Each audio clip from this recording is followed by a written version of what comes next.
Hello, everyone. So I'm Dror. I'm one of the founders at Coro. And two words about who we are. Coro is a modular cybersecurity platform that focuses on the mid-market and small businesses.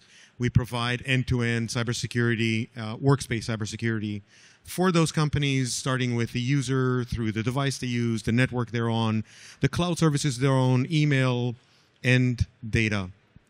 Today, we're going to talk about platformization, consolidation, and other buzzwords debunked. So what we're going to review today is where are we, why are we here, define what consolidation and platformization is, and then review the different kinds of platforms, strengths and weaknesses, and at the end, I'm going to ask you to pull out your phone and take a picture because there's going to be a worksheet that could help you make decisions about platforms. And with that, let's start with the why. So why are we talking about platformization at all? Why? And, you know, I call it buzzwords debunked because every year when I'm here at Black Hat or at the other show in San Francisco that shall not be named, every year there is some sort of a buzzword that takes control of everything. So 2 years ago, it was zero trust. Last year, it was AI. This year, it's all about platform. Everybody is a platform. And it's getting very confusing because every single year, people use a term where they have no right to use it, really, or where they're just confusing the market. So let's start with the why we're going into consolidation and platform. So we conducted a primary research about earlier this year in which we surveyed, we hired a third-party company called OnePoll that surveyed 500 users, and we asked about the workload, really all about the workload. And what we found out was a couple of interesting things. First of all, 73% of SME customers, SME teams, admit to have either ignored or missed critical cybersecurity alerts. The other 27% are liars. But the whole concept... Thank you. You're keeping me... So the reason I'm saying this is because everybody obviously misses alerts. The main question here is not the missing the alerts, but rather the why. And the answer is they're overworked. They have, on average, 11 systems in place, cybersecurity. Remember, this is a mid-market and small business survey. So I know that in the enterprise, there is 40 and more different tools that are using. But in the mid-market and small businesses, the average was 11, and they had 4.1 endpoint agents that they had to manage. So when we asked them, what are you thinking about consolidation? About 80% of them said they're either planning consolidation or have already started consolidation this year. And then when we asked them what was really the reason, I'm sorry, 85% of them said they're planning. And the main reason was to improve security posture, which is very counterintuitive, because when you talk about consolidation, you're talking about stepping away from best of breed into a platform normally. And what they're seeing this is as a move to improve security posture, because having all these tools generates an enormous amount of workload for them in administrating those products as opposed to actually doing security. So when we talk about consolidation, according to Oxford Dictionary, it's the action or process of combining a number of things into a single, more effective, or coherent whole.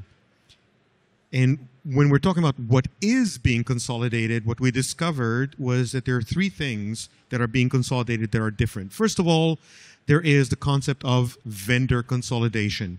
Some of this vendor consolidation is done by choice, and some of this vendor consolidation is done involuntarily through acquisitions. This year alone, there were over 250 M&A actions in the cybersecurity world, and we're not even halfway through the year. Well, we're a little more than halfway through the year, but still. So a lot of companies that end up buying into a point solution that they're interested in find it being ingested in an organization that is much bigger.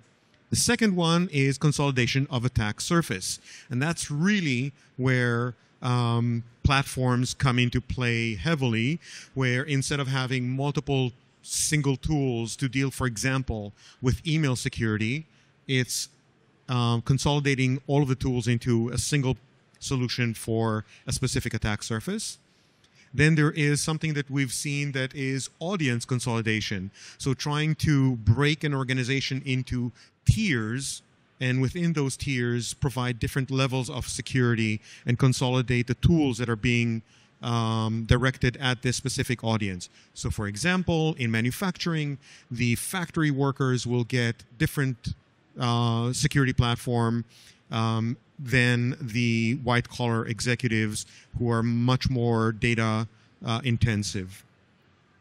And then last but not least, there is a consolidation among service providers. So organizations that have used multiple service providers are trying to consolidate that also into a single or less than service providers that they're using.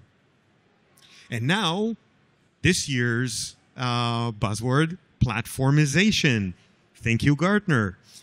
So platformization aims to consolidate cybersecurity point solutions into a central platform, allowing for better communication and data sharing between them. Note the better communication and data sharing between them. And what we're seeing there is 3 platform domains. Actually, that's not we seeing. Gartner has come out earlier this year with this concept of the 3 platform domains. The first one is workspace, basically consolidating endpoint protection, SSC, email. And then there is workload, which is CNAP, application security, API security, and last but not least, network and IoT and everything else. Coro, by the way, operates on the workspace. We're a workspace security platform. So going back to what are we trying to achieve with this whole concept of platformization and consolidation? 1, better security posture through this consolidation. 2, workload reduction. And 3, cost reduction. And this is the order in which the 500 people that responded to the survey ranked. So cost is actually third, a distant third. Number 1 was better security. So now I would like to argue what we think a real platform is about. And the way we think of things is that everybody out there today is going to say that they're a platform. It's amazing. Somebody that yesterday was a specialized solution, today they're a platform. And we think that as you're looking at platforms, you need to think about these 5 parameters. And I'll drill into them in a moment separately. But first, I'd like to introduce a concept, a module. So in order to understand the way we understand platforms, we think of a platform as an engine that runs underneath with modules on top of it. So email is a module, endpoint is a module, EDR is a module. So a module is each of a set of standardized parts of independent units that can be used to construct a more complex structure. The complex structure in this case is the platform. But for a platform to be successful, we believe the modules must be interoperable. So all the modules need to natively work with each other seamlessly. So, and future modules within the platform have to also adhere to the same structure and continue to talk to each other. So the concept of a platform in which the different parts of the platform actually don't talk to each other negate the concept of platform. It's not a platform. So not to kick somebody when they're down, but when CrowdStrike talks about being a platform, but their email security is actually Proofpoint, that's not a platform, that's an invoice. So basically, that is what we call an invoice platform, where you consolidate your spend in one vendor, but really the tools actually don't talk to each other. The second part of it is it has to be flexible. So the concept here is manage it from a single dashboard, select which modules should be on or off at will, and then effortlessly add and remove users, surfaces, modules, not having to do a ton of integration work or deal with very complicated configurations. Another angle, and this is tying back to the objective here. The objective number one was better security. So the first two items would provide better security. But then when we talk about workload reduction, which was the second objective, it's all about automation. So automated detection and remediation, reduction of response time. There's a workload reduction here, but the price to pay there is that you need to sort of be willing to relinquish control to a platform and not have to do everything on your own manually. It has to be scalable. So you need to be able to add modules as needed to grow or go back as well. So for example, when we look at other vendors, so let's take retail as an example. Retail has staffing situations that are very that fluctuate greatly. So most organizations would require you to buy a license, and you're stuck with that license for the life of the contract. Our thinking is we should be a lot more scalable, both upwards and downwards, if we want to be successful and provide true security for our customers. So the concept here is, okay, it's holiday seasons, you're hiring a ton of people, get them a monthly license. At the end of it, you can shut the license down and pay only for what you use. It has to be affordable, and affordability here is a very complicated thing because it's not just about the software. It's also about the headcount that you're going to need to deploy, the external contractors that are going to come in and help you configure, integration costs, training costs, downtime. So, for example, if you're an MSP or an MSSP that is providing services, and now you need to go out and train your team on a new tool, and you take them off billable hours, that's opportunity cost that is also part of it. So in a perfect world, the way we look at this is a platform needs to have three key things. One data lake into which all of the modules are plugged in. One dashboard that shows you everything across all of the different modules that the platform offers. And last but not least, one endpoint agent, so you don't need to deal with the multiple endpoint agents that are expected, that folks expect you to use. So if you remember in the beginning of the conversation, I said that the average in the SMB market is 4.1 endpoint agents per device. In the enterprise, it's north of 8. And we've heard actually of situations of 14, 15 endpoint agents. That requires an enormous amount of effort. Interestingly enough, Coro is doing exactly this. We have a single data lake. All of the modules are plugged into that data lake. There's a single dashboard and one endpoint agent that you need to be able to deploy everything: VPN, EPP, EDR, remote office, DLP, ZTNA, SASE, and so forth and so on. The concept here, though, is that in the future, so obviously security changes, needs change over time. Modules need to be added in the future. And a true platform would allow for new modules to use the exact same architecture. So the new modules would talk to each other seamlessly, also be manifested at the endpoint agent seamlessly without needing to deploy a new endpoint agent, and most importantly, have a single dashboard that covers all of the different modules there as well. So I promised you a worksheet. Let me walk you through this I know it's a little complicated, I know. But I gave it a lot of thought, and we're using it to analyze things. So On the left side, your left, there are the competency factors. So when you look at, for example, a platform, there is not going to be, I guarantee, there is not going to be a single platform that is going to be able to cover every single attack surface out there, right? So you need to think about what's important to you when you choose a platform, and that's where you put the weight in. The weight has to be added up to 100. So for example, IoT could be 0 because you don't have IoT deployed in your organization. So the weight needs to be added to 0, and then you need to give it a score of 1 to 10.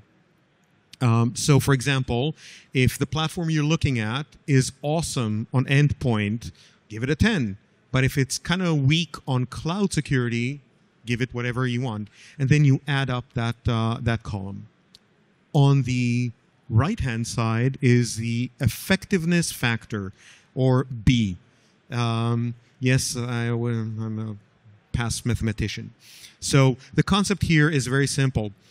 On the right-hand side, you need to look at the 5 factors that, the 6 factors that I mentioned before. Single endpoint agent, single dashboard, interoperability, flexibility, scalability, and automation. And then what you need to do is multiply A by the percentage of the weight, and then add B to 100 minus X percent, which gives you a score. What is missing from this equation? Price.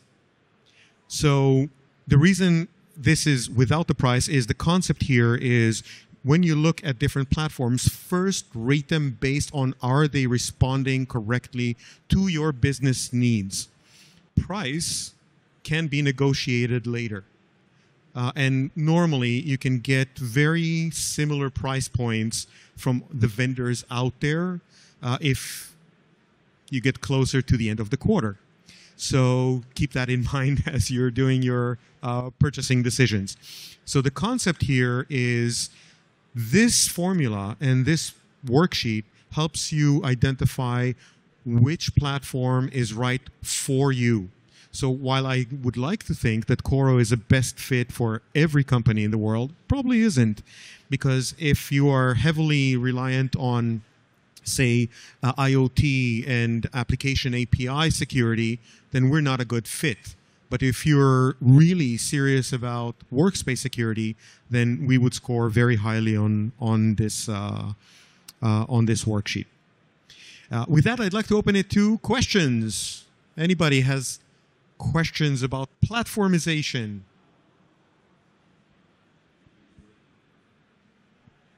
You have I know you have. No. Okay. So thank you very much, folks, for coming. I really appreciate the time. If you have any desire to get this worksheet electronically, drop me a note. I'll send it to you. And have a great rest of your Black Hat.